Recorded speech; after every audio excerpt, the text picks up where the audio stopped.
CFL on TSN's Jim Barker joins us. And Jim, I know I appreciate you always sitting back, tuning in, watching the first segment. Before I get to my questions, do you have any comments coming out of what I was talking about with the sports doc earlier? No, it was good stuff. Nothing, no comments. Okay. Well, then I'll ask you. I really can't decide between Toronto and Winnipeg tonight because we got to make picks. And if it matters, the Bombers are favored by 3.5. But I'm leaning to the double blue. How about you? Yeah, the Bombers, it's kind of an interesting game for them because this is really the last game I believe they'll play their people. They have a bye next week, and then they play Montreal the last week, which, Montreal's picked to go to the Grey Cup from the East. So the chances of them playing anybody or doing anything are very small in that last game. So I don't think they want to go in with 2 losses. So I think Winnipeg's going to put everything they have into it.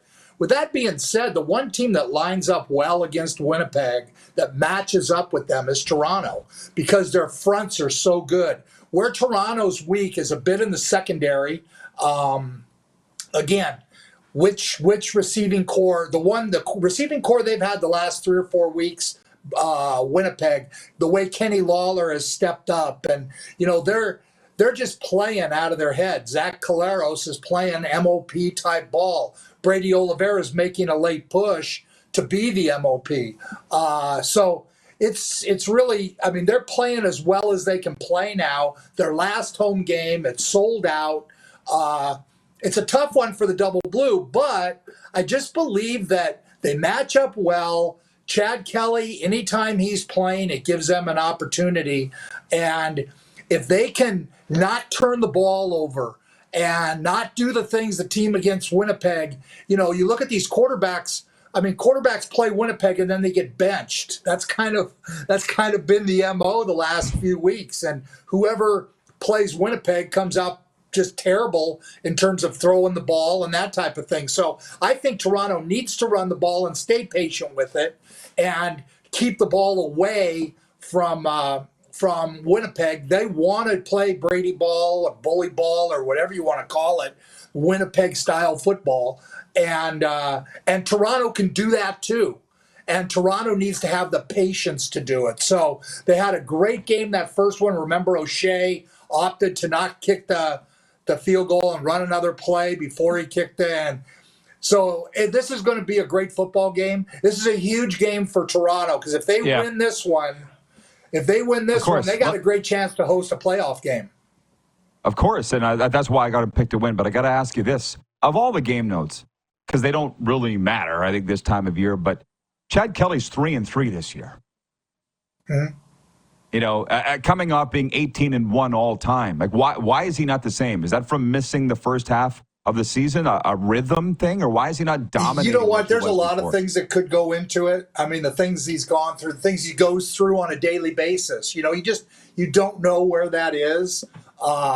Again, he's got a revamped offensive line. He's got Anthony Vandal, a 8th-round pick, playing right guard now instead of the people he had. He had Gregor McKellar last year, most of the year, who played pretty well for a young guy. He had Nicastro and Sirocco most of the time at right guard and center. So he's got a bit of a different group there. Again, it's not an excuse. He needs to play at his top level.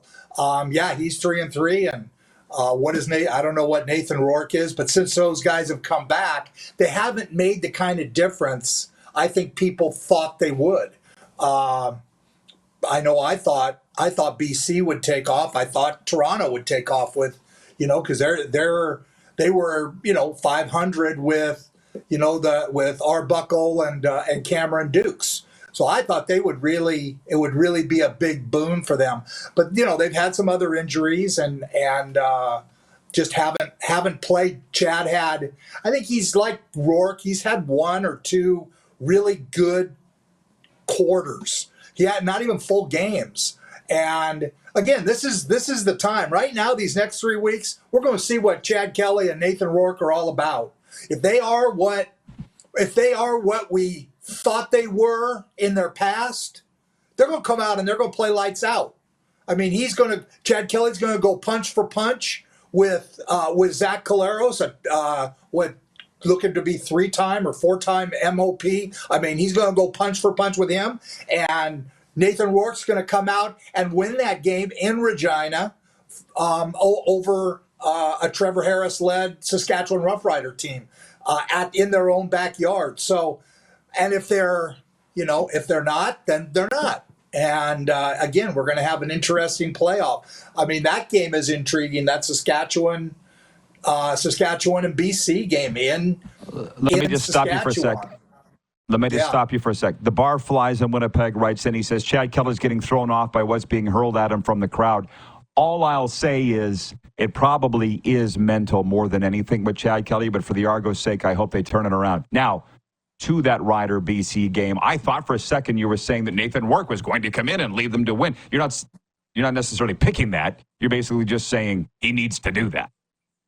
If he is who they think he is. I mean, that first year he was everything. They scored almost at will. He was incredible. You remember back to before he went to the NFL. He hasn't been that since he's been back. In fact, that team hasn't been near as good since he's been back. And we talk about it every week here. Having two great quarterbacks is a great thing as long as you're winning. But as soon as you're not, it becomes a major issue.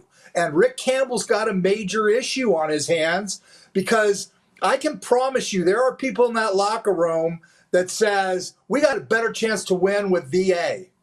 I mean, it's just that's human nature. And again, you create those kind of problems, and it's if you're winning, great thing. I got VA sitting here waiting to go. But when you're not winning, and VA's sitting here and he's saying, I put up 460 yards against these guys last time we played. I mean, I own Saskatchewan. And, and if they're struggling at all, which I think they will, I think their offensive line's going to struggle against the front of Saskatchewan. I mean, when they put Miles Brown and Micah Johnson and Lanier all in there coming at, they're tough up front. I mean, I think they miss Malik Carney a little bit. I think they need that little bit more speed off the edge. Cox is playing pretty well. And then that linebacking core with Rivas and Thurman, it's just been outstanding. So I think it's going to be interesting to see how they protect Nathan Rourke and whether they can run the ball. The last 4 games, Saskatchewan's given up like 60 yards a game rushing. And I think that has been BC's problem. They got bullied by Saskatchewan last year in the playoffs. Basically, they couldn't stop the run, and they couldn't run the ball.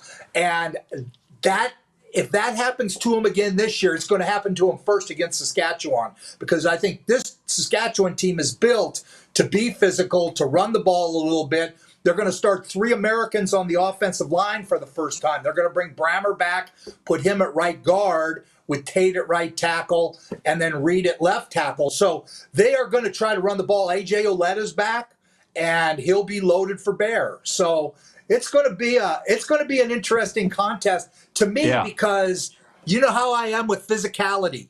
I mean, it's all about physicality. And can BC match the physicality Saskatchewan's going to have? I don't know. It should be a hell of a game. That is the game of the week. I think the one tonight will be a better game, but the bigger game in terms of results is the one you're talking about right there.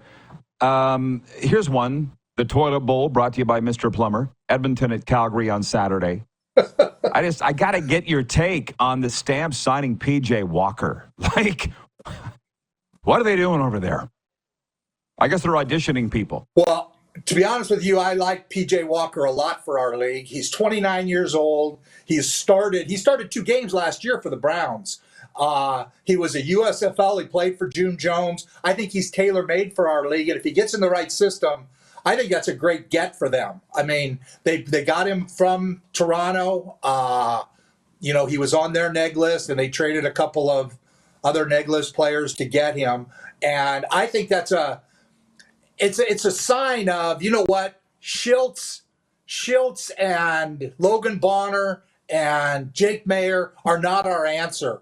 But maybe P.J. Walker is. Now, he won't play this week, but I will be surprised if he doesn't play in their last two games and have a chance to make a mark on and show what he can do in this league. And personally, I like him a lot. I think he's a guy who has the experience and the savvy. June Jones said he was a great leader. June really loved him. He thought he was a fantastic player.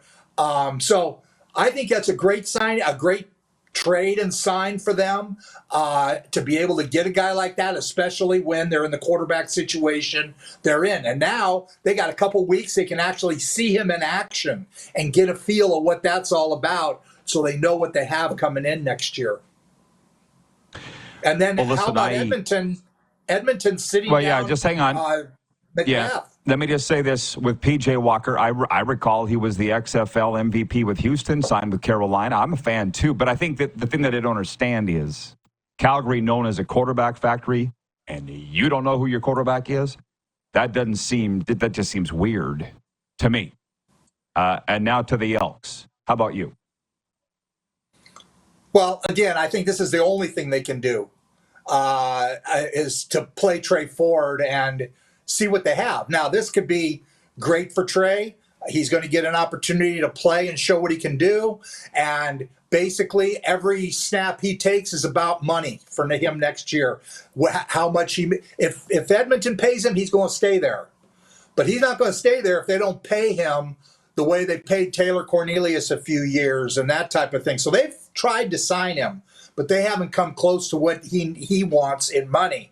And I believe that they will take, again, a lot of it depends on how he plays. If he goes out and poops the bed these last few games, his value drops rapidly.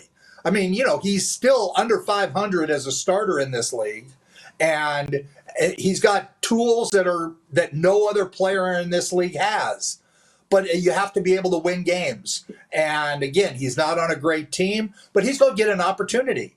And how he plays basically is just, you're going to see his potential salary go up by how well he plays or go down by how poorly he plays. So it's a huge game for him. He's got a great receiving core. I think they've got a great running game. And, if he can go out and play and show some of that magic, I think Edmonton will go out and re-sign him. But again, is this Jarius Jackson's call? I would guess, but early we heard McLeod was going to start, and then all of a sudden it came down that McLeod wasn't even going to dress. So it's interesting to know, what Larry Thompson is thinking, because right now these games, because they're completely out of the playoffs, are about the future, and you have a coach and a GM that may not care too much about the future. They care about keeping their job now.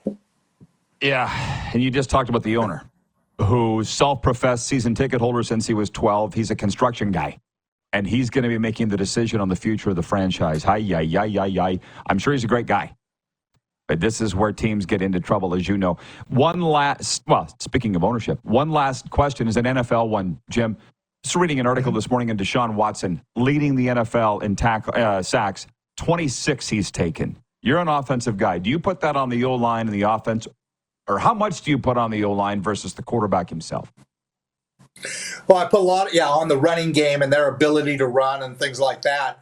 A lot of it is coaching. There's a lot of things that go into that. So, again, the Browns right now are a broken team, and Deshaun Watson is probably not the guy to get them out of that. I mean, you look at Joe Flacco last year, and he didn't take those kind of sacks with the Browns. I think they're very similar. They've lost Mixon. I don't know if they have Mixon last year. I can't recall. But all I know is when you're taking sacks, it's a combination of quarterback, system, and to me a little bit of offensive line. I mean, you're going to have guys, you have mismatches, but Doug Flutie. I mean, I was fortunate, and I was an offensive line coach for Doug Flutie in this league back in '97. And he used to say to me, Jim, you just have to give me exactly where our matchup problems are, and that guy won't make the tackle. So if we had a right guard who was outmatched by a 3 technique, he said, that guy won't make the tackle. Just make sure we block up everybody else. Great quarterbacks know where their pressure is going to come from. They know if they have problems on the offensive line. So I don't like to necessarily put it there. I put it on the scheme, like a lot of these coaches now trying to spread the field and run no back stuff, and they get short edges for the defensive ends to come off the edge, and the athleticism of the players in the NFL.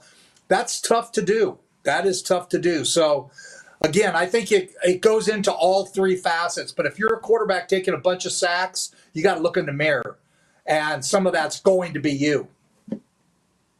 Good chat, Jim. Thanks. Happy Thanksgiving to you. I'll be watching the games. I appreciate the time. It's been fun, as always. Thank you. Next week, I'll be in L.A. Okay, we'll keep in touch. I can't wait. My 50th high school reunion. That's all? I don't believe it. All right. Enjoy, man. Enjoy the game. Thanks. The CFL on TSN's Jim Barker joining us from Toronto.